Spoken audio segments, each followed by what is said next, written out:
नवनीत राणा यांना भाजपकडून उमेदवारी मिळाल्यामुळे बच्चू कडू मात्र नाराज झालेत।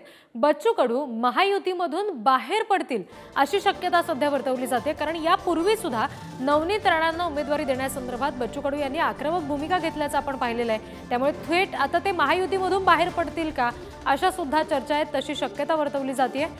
नवनीत राणा यांना भाजपने अमरावती मतदारसंघातून अधिकृत उमेदवार म्हणून घोषित केलेला आहे। त्यांचा पक्षप्रवेश भाजपात झालाय। दुसरीकडे बच्चू कडू मात्र नाराज झालेत।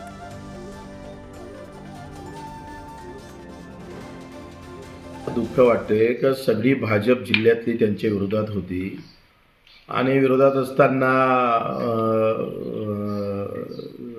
उमेदवारी भेटली, बरंच झालं, चांगलं झालं। पण राणानं कार्यालय फोडलं भाजपाचं।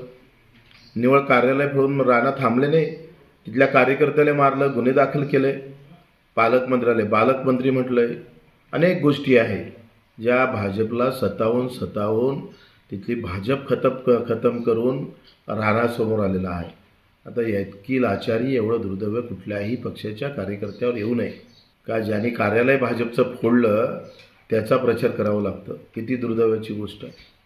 मी तर कदर वाटतं, म्हणजे पक्ष नेत्यांना कार्यकर्त्याचं काही पडलं नाही।